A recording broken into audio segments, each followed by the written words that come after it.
Bonjour à tous, bienvenue à un nouvel épisode de Haut Niveau Podcast. Alors, Marie, aujourd'hui, on faisait un retour en studio. Ça faisait un petit moment qu'on était venu enregistrer. Ça a bien été, je pense.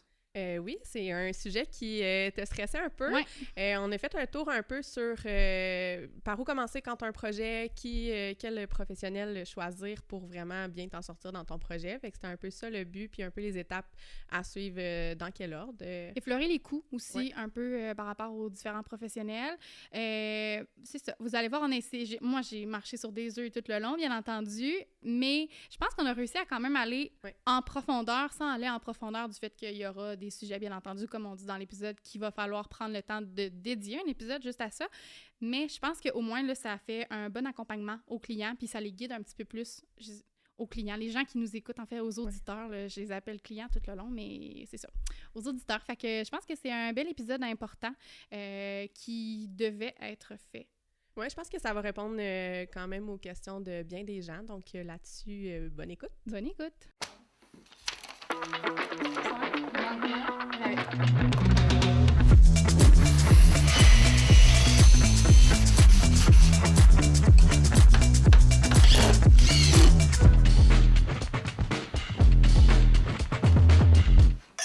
Donc, aujourd'hui, on parle de quoi? Je pense que, je te passais le micro, mais clairement, tu n'as pas vu ma POC que je t'envoyais. Non, mais je pense que on l'a comme, pas négligé, mais dans le sens qu'on a attendu un petit peu avant de le faire. Je suis quand même contente qu'on ait fait d'autres épisodes avant, mais je pense que là, aujourd'hui, c'est nécessaire de s'asseoir puis de peut-être partir du point de départ, comment choisir son professionnel, parce qu'on a quand même vu plusieurs sphères, mais là, je pense que c'est bien de peut-être se recentrer un petit peu puis se guider dans le processus, parce que c'est bon de savoir comment ça coûte faire des rénos, comment ça marche, où trouver de l'inspiration, les prêts, tout ça, les différents épisodes qu'on a eu auparavant, mais je pense que là, on est rendu là. Oui, bien de savoir que tu rentres de rentrer dans le vif du sujet, là. Tu rentres dans ton projet, tu passes... On a parlé de finances, oui, que c'était un des points de départ, mais outre ça, après ça, on a parlé qu'il faut faire des plans et compagnie, mais comment ça se passe? C'est ça, comment ça se passe, tout ce processus-là, puis avec qui aller de l'avant aussi. Est-ce que tu commences par te trouver un entrepreneur pour faire un projet de rénovation? Est-ce que tu commences par de trouver un designer, un architecte? Je pense qu'on en avait parlé un petit peu avec Caroline sur l'épisode des prêts hypothécaires, mais je crois qu'on l'avait plutôt fait dans le sens, quand tu es rendu à faire un prêt, est-ce que faut que tu commences par le prêt ou tu es supposé avoir eu des démarches? Mais je pense pas qu'on a parlé justement de quand te vient l'idée de faire un projet de rénovation à la base, quelle est la première étape?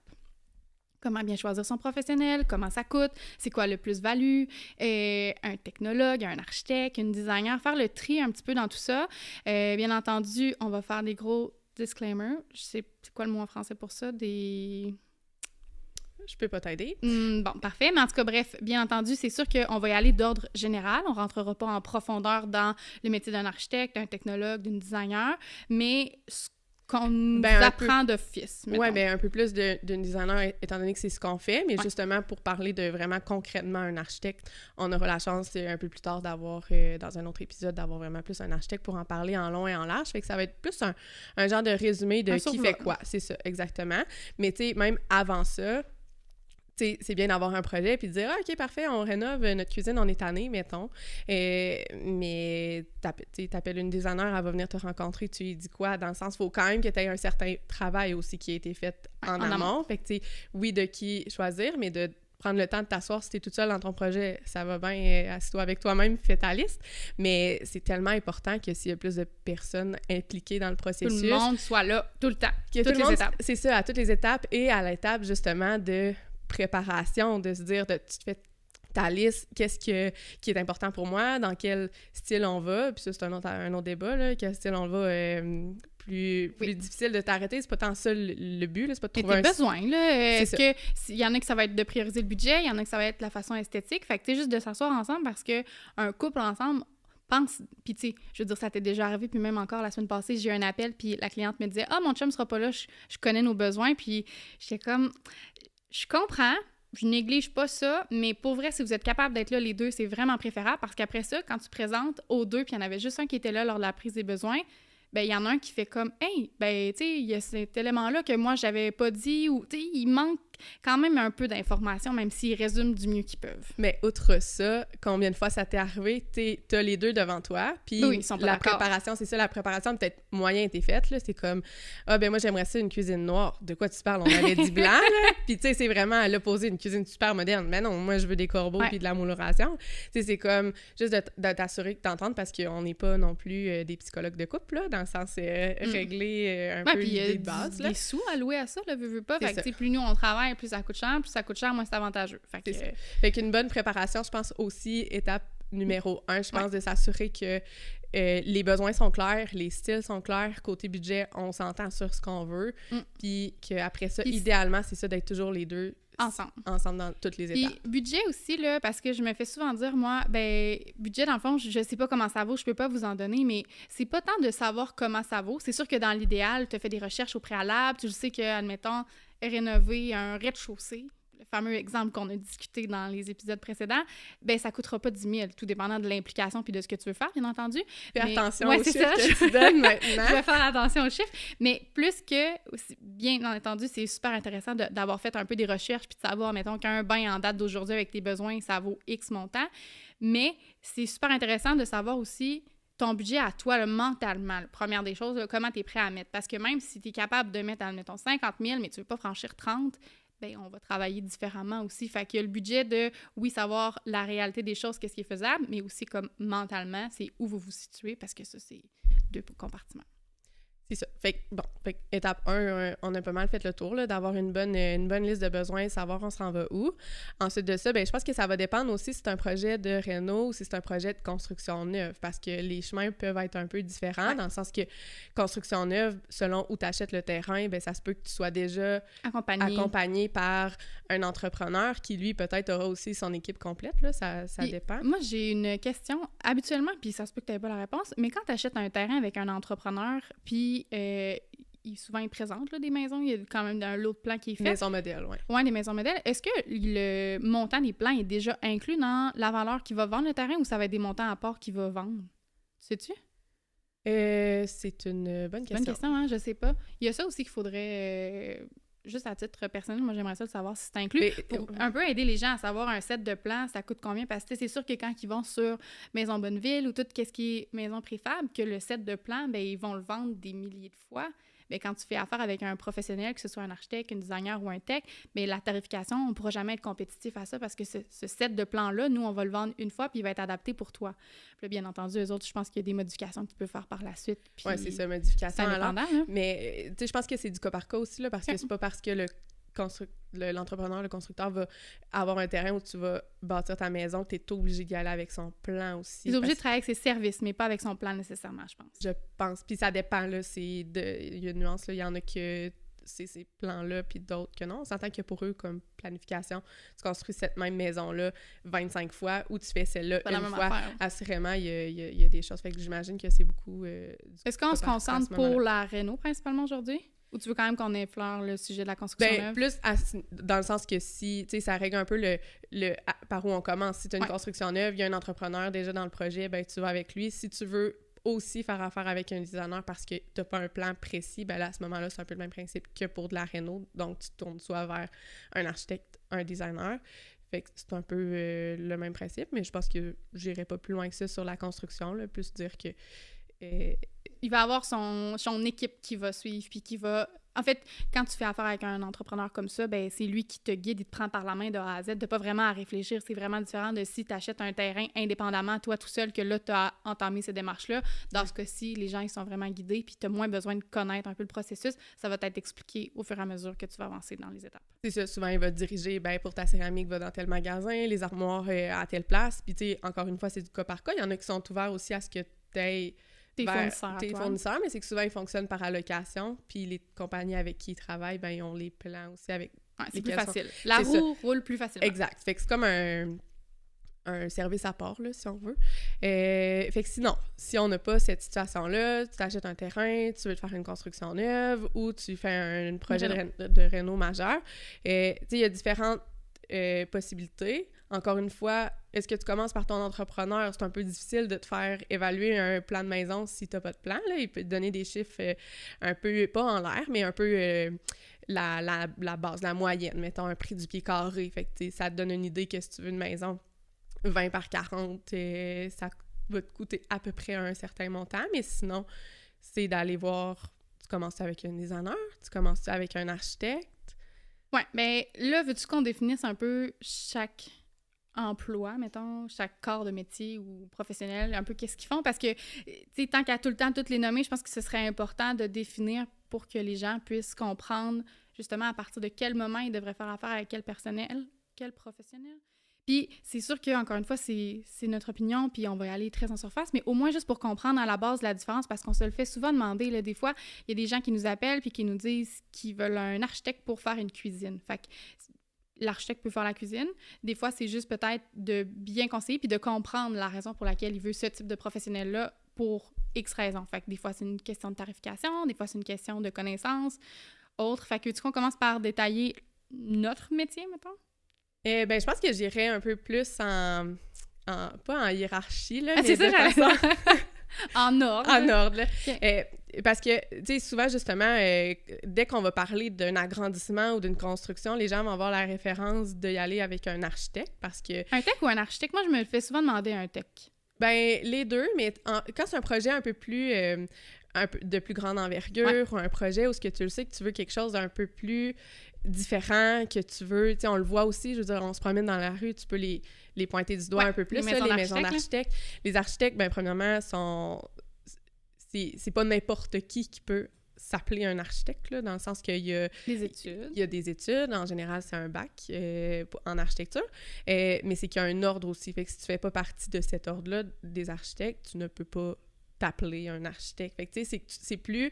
c'est, comment dire, pas plus sécuritaire, mais un peu, là, dans le sens que si t'appelles quelqu'un qui se dit être architecte, ben il y a les connaissances, il y a les certifications, c'est un architecte pour de vrai. Parce que en général, l'architecte, c'est pas nécessairement lui qui va aller dans les plans super techniques, qui va les réaliser lui-même, là, dans le sens que lui, c'est plus le renvers. C'est lui qui a l'idée, le concept général. Il va s'imprégner du terrain, comprendre l'espace, l'orientation du soleil, prendre tout son environnement, ben mettons quand c'est un agrandissement ou une maison neuve, là, prendre l'environnement puis essayer de le refléter au travers de la maison, les matières, tout ça. C'est la volumétrie, c'est vraiment, c'est l'idée du projet, mais par contre, c'est lui qui va être là tout le long du processus avec tous les autres professionnels, les ingénieurs, les technologues, puis c'est lui qui a les compétences aussi pour savoir si ça se fait ou ça se fait pas, dans le sens qu'à la fin du projet, c'est lui qui met son saut. Fait que, tu sais, oui, on dit c'est un rêveur, c'est le concept, mais il comprend quand même. C'est ça, c'est une personne qui est super intelligente au niveau des calculs mathématiques, des calculs de charge, de toute ces connaissances-là. Là. Donc, c'est sûr qu'en général, si tu as un petit bungalow, un plein-pied, quelque chose d'assez simpliste, d'aller faire affaire avec un architecte, tu as le droit. Là. La seule chose, c'est que c'est une personne qui a des connaissances plus grandes, qui a des études plus hautes, nécessairement, ça va aussi avec le prix. En général, la tarification d'un architecte va être plus élevée. Fait que c'est de se poser la question, est-ce que le projet, vraiment, tu veux pousser à un niveau supérieur qui vaut la peine d'aller investir là-dedans? Fait que, tu sais, l'architecte, c'est un peu plus Ils ont un style aussi... à eux-mêmes, je trouve. Oui. Souvent, là, ben, puis tu sais, ça peut varier, mais tu sais, quand même très minimaliste dans ce qu'ils font, puis ça peut ne pas l'être du tout, mais comme tu dis, souvent, on va se promener dans les quartiers, puis tu es capable de les reconnaître. Là, tu le vois dans la simplicité, dans les lignes, dans comment ils conçoivent la maison. Bien entendu, il y a un tech, puis il y a d'autres professionnels qui ont passé par-dessus, mais tu sais, je trouve que ça paraît vraiment dans la recherche, comment ils ont vraiment conçu puis pensé l'habitat avec autant extérieur-intérieur. Ça fait une bonne différence. Mais ils ont vraiment une signature aussi. Là. Fait que, tu sais, ça peut être un projet qui est fait uniquement avec un architecte parce qu'il aurait les compétences aussi de faire le projet dans son ensemble, d'aller faire du mobilier sur mesure, donner des conseils au niveau de l'aménagement, l'ameublement et tout. Mais c'est rare qu'on va se rendre jusque-là. Mais ça pourrait... Il y en a qui le font, puis ça dépend encore là. Est-ce que c'est un immense bureau d'architecte ou est-ce qu'il y a et des architectes et des techs, des designers, ça dépend du service. C'est un tout petit bureau d'architectes qui travaillent 2-3 ensemble, puis que ça se peut qu'ils fassent le projet. Là, ils ont juste parce qu'il y en a aussi qui ont beaucoup de l'intérêt pour l'intérieur aussi. Fait que, ils aiment ça, être capable de penser la cuisine en profondeur, puis les aires communes. Fait que, puis encore une fois, ça va dépendre du professionnel. Il y en a qui auront plus ou moins d'intérêt pour ça, alors que d'autres, vraiment plus. Exact. Fait que, tu sais, c'est probablement, dans le fond, celui-là qui aurait, si l'intérêt et qui veut se rendre jusqu'au bout du projet, le faire de A à Z, peu importe la superficie, peu importe le nombre d'étages, il n'y a pas de restriction à son... Non. Ouais, ben à son ordre, mais à ce qu'il fait, là. Je sais pas comment l'exprimer, mais dans ses usages, là, bref. Après ça, ben on a parlé rapidement du technologue en architecture. Lui, c'est vraiment lui qui va épauler... Quelqu'un de calé techniquement, là. C'est ça, exact. Puis qui aime faire des plans à longueur de journée, en général, là, parce que c'est... Encore une fois, il y a des technologues qui vont rencontrer des clients qui peuvent accompagner un client pour faire un projet complet, mais si on parle d'un technologue qui travaille à un bureau d'architecte, c'est pas nécessairement lui qui assiste à toutes les rencontres clients et tout, là, il est vraiment là pour travailler en partenariat avec l'architecte, aller peut-être l'aider à pousser l'idée du concept un peu plus loin, mais après de la mettre vraiment là, en plan. Exact. J'ai l'impression qu'à petite échelle, c'est un peu comme nous, on travaille, dans le sens que je suis vraiment pas en train de dire qu'on est architecte puis tech, mais plus dans la méthode de travail du fait que j'ai plus le contact client, je vais ramasser comme l'idée, après ça, on le travaille ensemble, mais c'est vraiment plus toi qui vas justement le peaufiner, fait que c'est chacun ses forces, mais ça prend les deux pour faire l'équipe puis justement que le projet soit viable. Ouais. Par contre, tu sais, mettons, le technologue va quand même avoir beaucoup de connaissances au niveau des capacités de charge, des calculs, de s'assurer côté structure, les détails de coupe de mur, des détails d'assemblage, de fabrication et tout ça, va avoir aussi ces connaissances-là. Fait que si tu te dis, ben moi, pour mon projet, il y a des complexités au niveau de la structure, mais j'ai pas nécessairement envie d'aller avec un architecte, ben tu peux aussi faire affaire avec un technologue qui, eux aussi, sont sous un ordre. Il y a l'ordre des technologues du Québec. Donc, encore une fois, tu es assuré que tu as un professionnel devant toi. Tu fais pas affaire avec n'importe qui. Puis ça, je le dis parce que, par la suite, design intérieur... Ouais. Nous, on n'en a pas d'ordre. Là, il n'y a pas d'ordre. Ben, mais juste avant que tu skippes, ben, je sais pas, en fait, je pense pas que tu l'as dit, mais dans le fond, tu sais, le tech, oui, on pourrait faire affaire avec lui, mais tu sais, ils ont aussi la notion un peu plus d'architecture dans le sens qu'ils seraient capables de concevoir une maison neuve, eux autres aussi, là. Mais c'est ça, ils sont vraiment bien calés côté technique, puis ils assistent bien l'architecte, mais ils sont quand même en mesure, eux autres aussi, si jamais tu voulais te construire en neuf, faire un agrandissement ou tout ça, eux autres aussi sont en mesure de le faire. Exact. Puis encore une fois, c'est une question de vouloir. Ouais. Parce qu'il y en a qui aiment ça, justement, aller plus loin, puis il y en a d'autres qu'une fois que la forme, la coquille, les espaces sont faits, ben c'est comme on passe à un autre projet, puis la finalité, le mobilier intégré vraiment dans les moindres détails, l'aménagement des autres pièces, c'est moins ce qui les intéresse, choisir les céramiques. J'ai tellement l'impression, puis je te l'avais déjà dit avec cet épisode-là, j'ai tellement l'impression de marcher sur des œufs, parce que genre, je veux vraiment qu'on dénigre personne. En même temps, je veux faire comprendre au commun des mortels, être en mesure d'avoir les outils pour bien choisir son professionnel, puis on l'a dit tantôt, là, pour certains épisodes, on aura justement un architecte, un technologue pour vraiment rentrer en profondeur, puis c'est relatif à tous et chacun. Même principe que pour une designer, on va en parler, mais c'est pas tous les designers qui font la même chose. Et puis, on n'est pas obligé de fitter dans un cadre. Tu sais, oui, eux autres, ils ont l'ordre qu'il faut qu'ils rentrent quand même dans ce gabarit-là, mais après ça, libre à eux, qu'est-ce qu'ils veulent faire. Fait que on dirait que je trouve ça vraiment délicat comme sujet, mettons. Oui, parce que justement, il y a des architectes qui vont faire plus, il y en a qui vont s'en tenir à l'idée générale, puis ensuite, ils vont avoir une équipe. Puis c'est aussi pour ça que dans des bureaux d'architectes, il va y avoir les trois professionnels, puis que ça va faire en sorte que, au final, tu fais affaire avec les trois, alors que des fois, non. Là. Non, parce qu'il y a des boîtes à Québec, là, que eux autres, justement, ils vont présenter des projets complets aux clients, mais c'est justement, il va y avoir l'architecte, le tech, puis il va y avoir la designer qui va avoir passé dessus, mais c'est un même bureau que tout ce monde-là. Exact.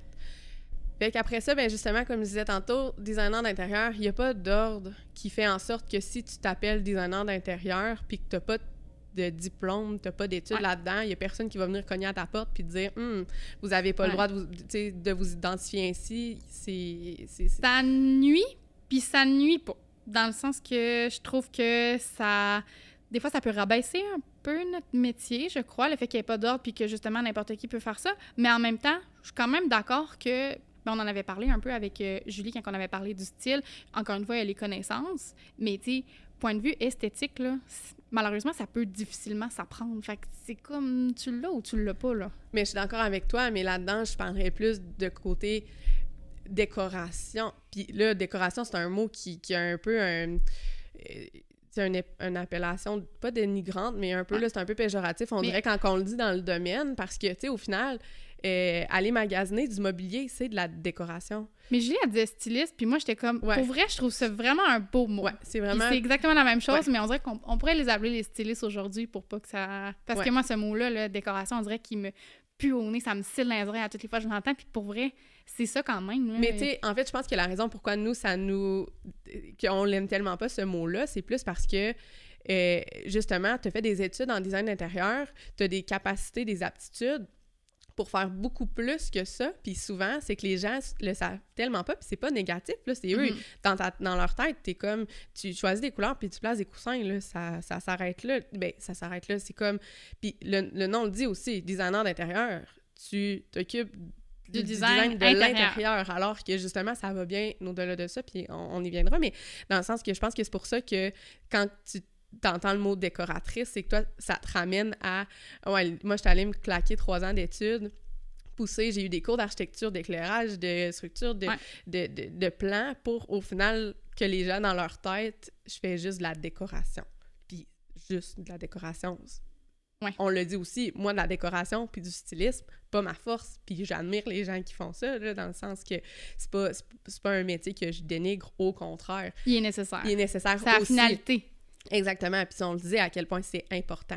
Mais donc, le fait qu'il n'y a pas d'ordre puis que n'importe qui peut s'appeler designer d'intérieur, ça fait en sorte que justement des personnes qui n'ont pas les capacités de faire des plans puis de faire des projets plus complexes, ben vont un peu venir entacher la réputation des designers. Tu sais, combien d'entrepreneurs tu te dis, ben ouais, hein, il y a une petite designer qui est passée là-dessus, il n'y a rien qui va marcher, nanana, mais tu sais, ça dépend qui a passé par dessus, ça dépend de ses connaissances. Ça dépend de c'est quoi son expertise. C'était-tu vraiment une designer? Puis tu sais, c'est comme dans n'importe quel domaine, là, des infirmières qui sont moins bonnes, il y en a aussi. Il y en a des excellentes. Il y en a des excellentes. Fait que tu sais, c'est un peu ça aussi. Des designers, il y en a des bonnes, il y en a des moins bonnes. Il y a une question d'affinité aussi, là, de savoir... Oui, puis c'est aussi, tu sais, la designer, sans qu'elle soit mauvaise, est-ce qu'elle a peut-être sorti du cadre habituel puis des connaissances? Parce que je considère que, bon, oui, on est designer. Je pense qu'avec le métier du day-to-day, bien, le fait qu'on soit avec un entrepreneur, c'est sûr qu'on a des connaissances un petit peu élargies, diversifiées, autant intérieur-extérieur, autant structure, autant comme type de construction, parce que dans notre day-to-day, bien, pendant qu'on travaille, on l'entend en arrière de nous autres, les gars qui sont en train de parler. Fait que c'est sûr que plutôt que si j'étais designer à mon compte puis que je vends des projets, bien, il y a une expérience puis il y a des connaissances qui se peaufinent, mais je dis pas que la designer autonome, elle peut pas le faire, mais c'est sûr que si la designer autonome qui absolument fait une rénovation de cuisine, puis pour bien faire cette fois-ci, elle a dit qu'elle allait, ben les clients, ils la rappellent par la suite parce qu'ils veulent faire un agrandissement, puis elle s'embarque là-dedans, puis elle était moins à l'aise, puis elle n'est pas allée chercher l'aide qu'elle avait besoin, ça fait pas d'elle une mauvaise designer, c'est juste qu'il faut être capable de respecter le cadre dans lequel tu es performant, puis dans les connaissances que tu as. Exact. Puis, tu sais, l'autre chose, c'est qu'il n'y a pas d'ordre, par contre, il y a une limite. Dans le sens que... tu peux pas décider, toi, demain matin, en tant que designer, que tu vas aller construire une maison à 6 étages, un 10 logements. Ouais, c'est ça.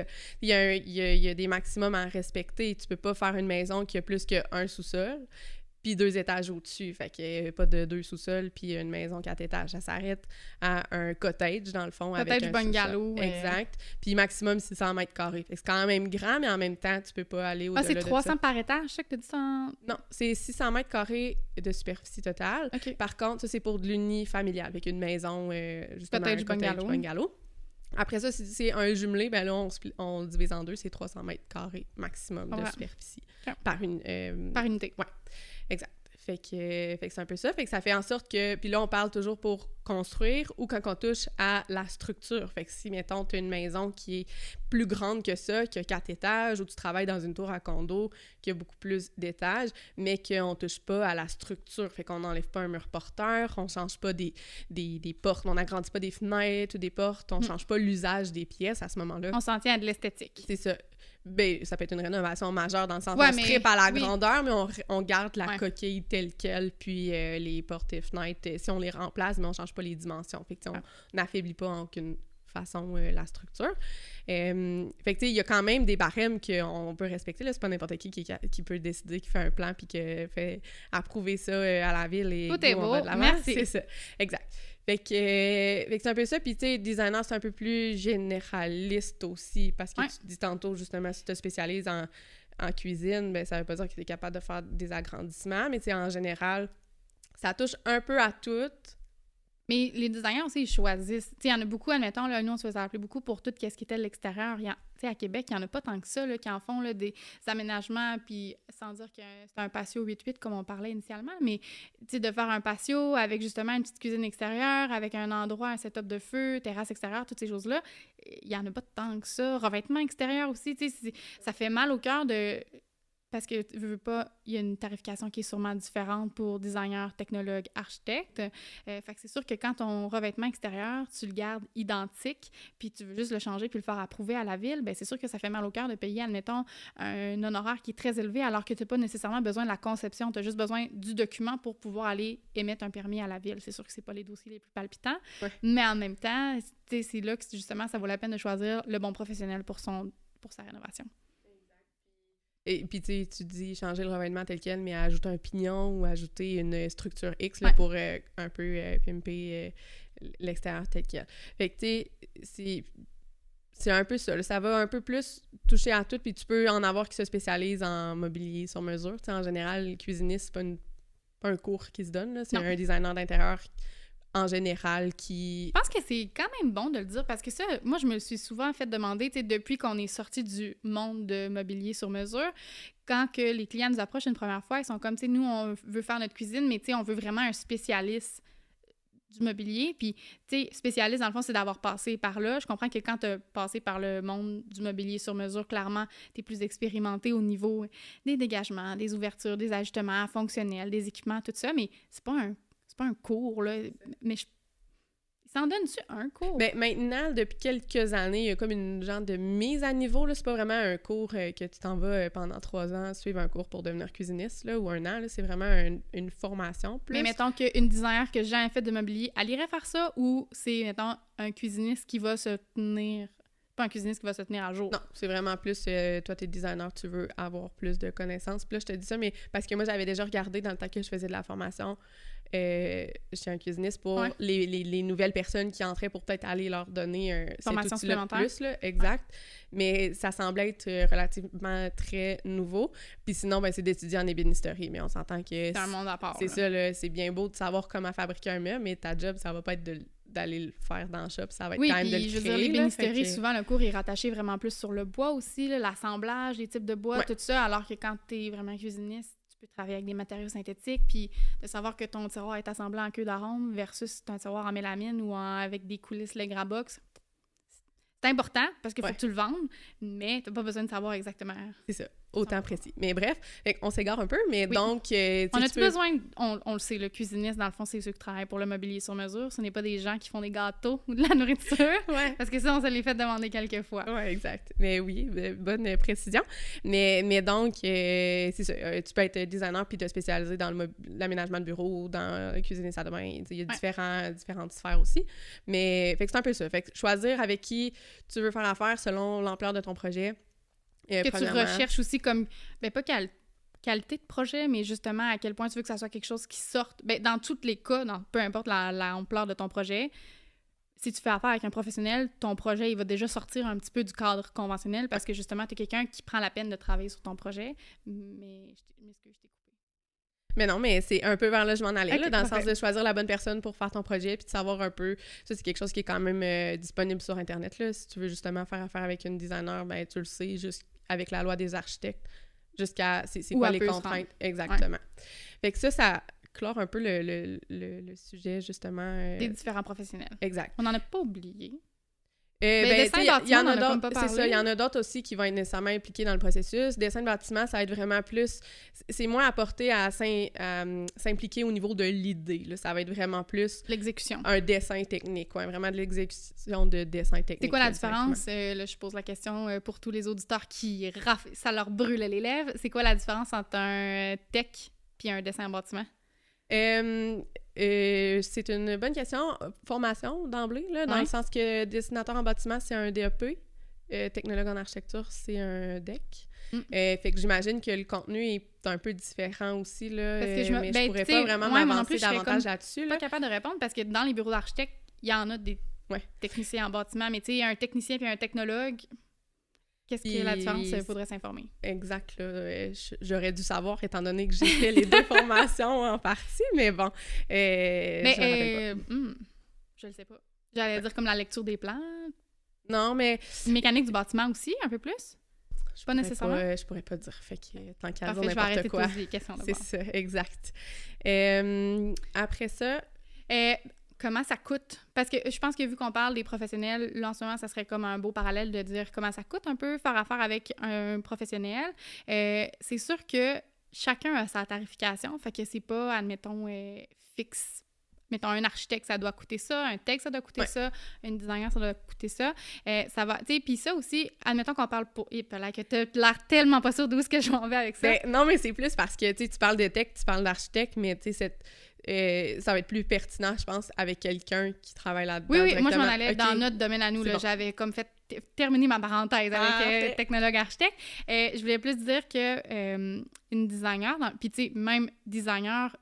deux designers ensemble pour le même projet, admettons, vont pas être nécessairement à la même tarification. Fait que là, c'est à vous, en tant que client, de justement s'informer qu'est-ce qui justifie la tarification.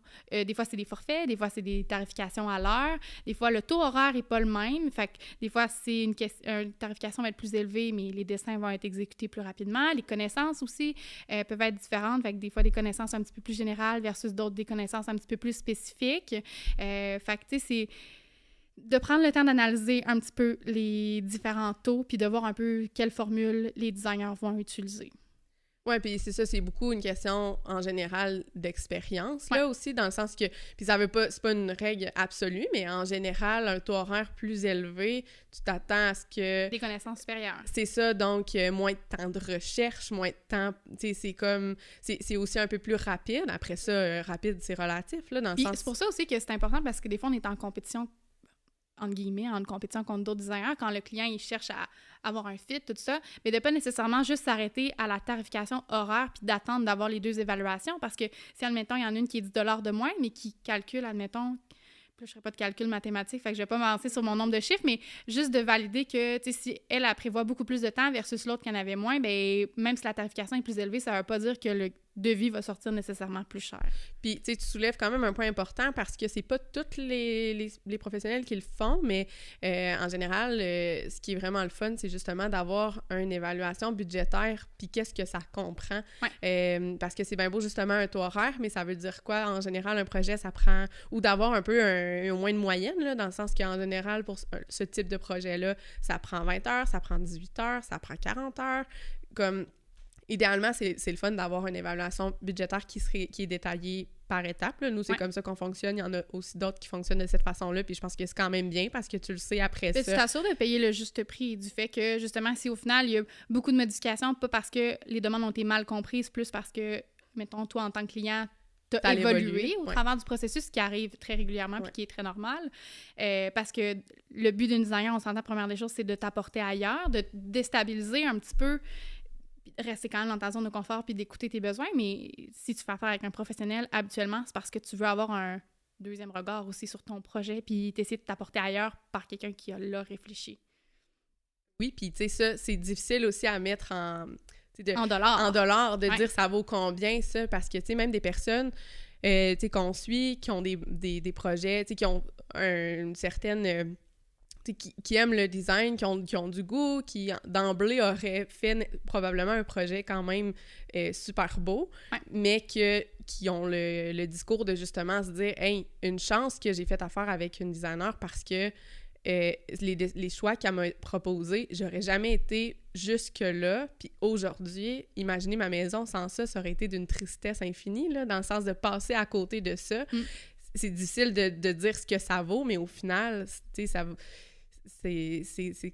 ça vaut quand même... Ça vaut de l'argent. Mais c'est de l'expertise, comme dans n'importe quel domaine, en fait. Exact. Là. Puis, c'est ça. Tu sais, moi, je l'ai énormément dans mon speech quand je rencontre les clients la première fois, mais tu sais, moi, c'est important de prendre les besoins, de comprendre un peu vers où on s'en va, mais tu sais, nous, on arrive là en tant que deuxième regard. Fait que, tu sais, vous, si vous êtes habitué d'ouvrir le tiroir puis de mettre ton ustensile là, puis quand tu cuisines, tu te revires, puis tu sais, t'as comme une routine qui est tellement ancrée qu'à un moment donné, là, tu viens comme obstruer puis tu vois pas les autres alternatives, alors que nous, qui n'avons jamais été là-dedans, qui n'a jamais été là-dedans, qui n'a jamais été dans ta cuisine à préparer le souper avec toi, c'est super facile pour nous de faire comme « Hey, ça, là, dans le fond, ça t'irrite à tous les jours, puis tu t'en rends même pas compte. Voici d'autres alternatives. » Fait que, puis là, dans le fond, je le fais à petit degré avec une designer, même principe pour les autres professionnels aussi dans leur domaine, mais dans le sens que le professionnel, il est là pour ça, puis ça a une plus-value dans ton projet, justement.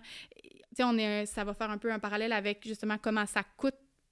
Puis pourquoi investir dans ça? Mais ça fait partie principalement, tu sais, oui, il y a une économie d'argent qui se fait tout au long du processus parce que c'est bien planifié, parce que tu as le temps de magasiner tes matériaux, setter ton budget, respecter ton budget avec les plans, ça sert à ça. Mais il y a aussi ça qui est le plus gros plus-value, selon moi, de faire affaire avec un professionnel, là. C'est que ça a été réfléchi par quelqu'un qui connaît ça.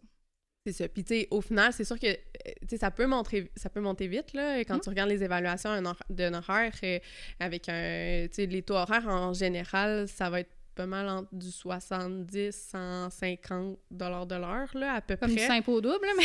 Oui, mais quand même, oui, puis, ça dépend de l'expertise, mais ça va être pas mal dans ces eaux-là. Fait que, tu sais, fais ça fois 40 heures, 60 heures, tu sais, ça peut aller vite, mais encore là, ça dépend de l'ampleur de ton projet, là. Si tu rénoves une salle de bain, on n'est pas à 50 heures, là. Non. Fait ça dépend encore une fois qu'est-ce que tu fais dans ta salle de bain. Oui, mais une salle de bain 5 par 6, là, on fait le tour vite, là. C'est ça. Mais, tu sais, en même temps, en bout de ligne, quand tu regardes ce montant-là que tu vas investir dans ton projet, possiblement que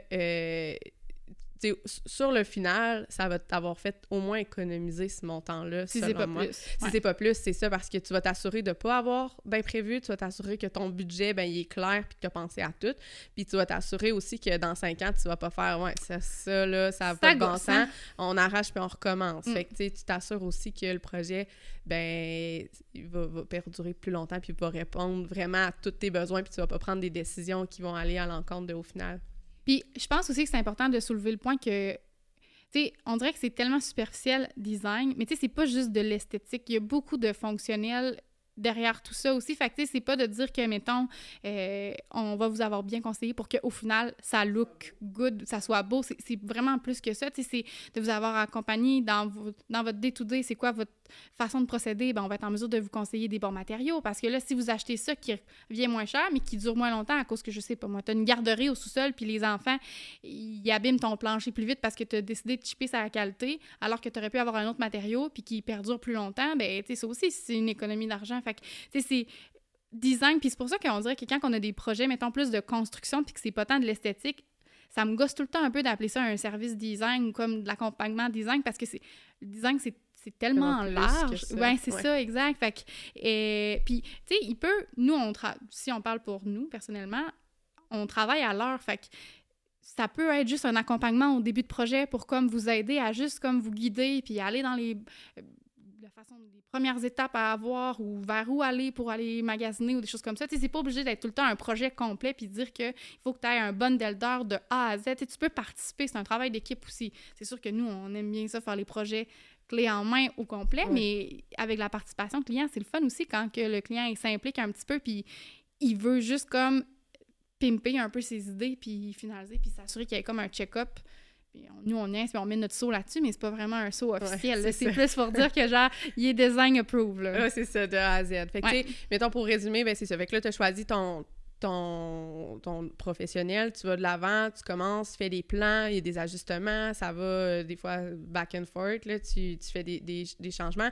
Tu as un concept qui te plaît, qui se tient, là, à ce moment-là, tu t'en vas trouver un entrepreneur pour faire les travaux ou tu fais les travaux toi-même, là, selon, ou moitié-moitié, selon ce que tu as envie de faire. Puis la designer ou le professionnel peut t'accompagner durant ce processus-là aussi. Si c'est pas une entreprise que l'entrepreneur travaille avec un des 3 professionnels qu'on a nommés, un des 3 professionnels peut t'offrir un service de surveillance chantier qui, une fois de temps en temps, mettons, en début de chantier ou quelques semaines après le début de chantier ou en fin de chantier, il va faire une tournée générale pour justement s'assurer que ce qui a été discuté initialement avec les plans soit respecté à l'exécution. C'est ça. Puis dans l'aspect choisir son entrepreneur, si on y va vite parce qu'on parlait pour les architectes, les technologues et tout, ça aussi, bien choisir son entrepreneur. Il y a le site de la PCHQ pour s'assurer que...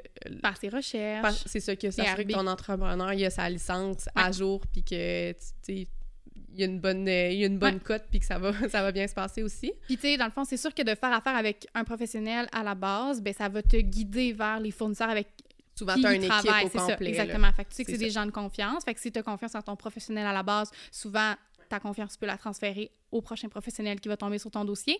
Par contre, si c'est toi qui gères, c'est au client de faire ses propres recherches-là. Puis pour vrai, c'est vraiment pas à minimiser parce que des histoires d'horreur, il y en a. On n'est pas en train de dire que tout le monde n'est pas bon dans le domaine.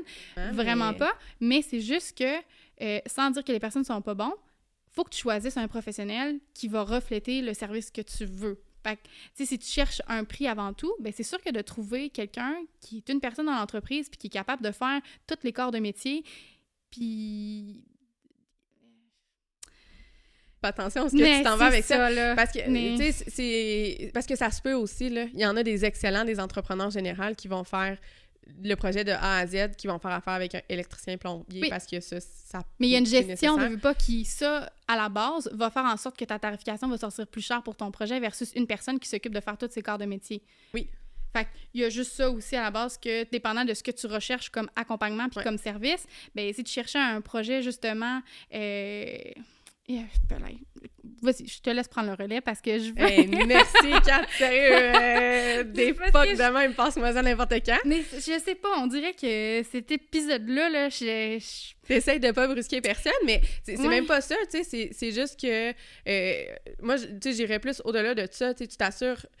Assurément, quand tu fais affaire avec un professionnel, c'est assez rare que tu as un architecte qui n'a pas un entrepreneur à te référer, là, dans le sens que tu vas déjà tomber beaucoup là-dedans. Par contre, si tu décides d'y aller par toi-même, fais juste tes recherches pour t'assurer que tu tombes pas sur quelqu'un qui fait ça en fin de semaine puis qui... Les commentaires Google, les commentaires Facebook... C'est ça. Puis, tu sais, si on voulait justement éventuellement faire un épisode là-dessus sur les histoires d'horreur de la rénovation, parce qu'il y en a une puis un autre, là, fait que tu sais, juste être sensibilisé à ce niveau-là, fait que juste de bien aussi... T'as pris la peine de faire des démarches pour prendre des professionnels, fait que juste de t'assurer que ça continue dans cette même vague ligne-là. Exact. Est-ce que on fait un gros recap de tout ce qu'on veut dire? Ou tu avais d'autres informations à nous donner? Ben non, mais ça fait le tour. T'sais, si tu voulais juste clore un peu les étapes, tu as choisi tes personnes. Ben c'est ça. Ben en premier, ouais. Tu fais ta recherche toi-même pour bien connaître tes propres besoins, pour être en mesure de donner la bonne information, parce que dès que tu embarques dans un processus de tarification à l'heure ou forfaitaire, il faut que tu sois en mesure d'avoir donné tes bons besoins pour s'assurer que l'évaluation que tu vas recevoir, elle représente tes besoins. Pour pas faire du back and forth, puis finalement, c'est le client qui est pénalisé parce qu'au début, il n'a pas bien fait ses recherches ou quoi que ce soit. Première démarche, tu fais tes propres démarches, tes recherches, tout ça. Ensuite de ça, tu choisis le professionnel avec lequel tu veux travailler. Fait qu'un architecte, un tech, un designer, peu importe, juste de s'assurer que tu travailles avec le bon professionnel. Après ça, tu commences les démarches avec cette personne-là qui va t'accompagner pour les plans, puis ça va être de définir avec cette personne-là justement son mandat. Fait que quand tu fais un agrandissement, admettons, bien, est-ce que le professionnel va te faire les plans? Est-ce qu'il gère la demande de permis? Est-ce que c'est toi qui gères la demande de permis? Tu sais, juste d'établir ensemble jusqu'où le mandat va. Puis si vous, entre-temps, il y a des devoirs à faire qui est justement de magasiner pour être sûr que le budget à la fin avec les plans, bien, c'est respecté au niveau plomberie, finition, toutes ces choses-là, comme de magasiner en parallèle des fois sans dire qu'on a des choix officiels, mais tu sais, d'être capable de statuer, OK, on a commencé à regarder, là, mettons, plomberie, céramique, tout ça, on est capable de statuer des budgets. Puis après ça, bien, une fois que les plans sont bel et bien décidés puis que tout est conforme, là, à ce moment-là, c'est de faire affaire avec un entrepreneur pour avoir les évaluations de prix avant d'entamer un projet. Ça fait du sens. T'as un prix, ça convient, parfait, on y va, ça fait pas... On fait les ajustements nécessaires, puis par la suite, ben, on entame le projet. Puis encore, comme tu disais tantôt, ben, c'est de voir où tu veux que ça s'arrête, parce que ça aurait pu arrêter à trouver un concept, il n'y a pas de plan pour estimation, il n'y a pas d'accompagnement pour le reste. C'est vraiment, OK, on a l'idée, merci, bonsoir, on s'arrange de notre côté. Ou ben on s'en va jusqu'à suivi de chantier, puis... Plan de construction, toutes ces choses-là. C'est ça, plan de construction, puis suivi sur le chantier au fur et à mesure que les étapes vont, magasinage mobilier, d'habillage de fenêtres... de matériaux et compagnie. Fait que ça puis utiliser le professionnel... Mais ça va être vraiment dit bizarre, là. Moi, je vois ton visage. Mais utiliser le professionnel avec qui vous faites affaire dans le sens que c'est une banque d'informations. Fait que ce soit des fournisseurs, des magasins où aller, tu sais, cette personne-là, dans le fond, est vraiment là pour vous accompagner dans votre projet. Fait que oui, il y a l'exécution des plans, mais il y a aussi comme tout l'aspect autre que des fois, bien, ils peuvent avoir un contact qui va vous aider justement parce que vous vouliez faire inspecter la maison avant de l'acheter.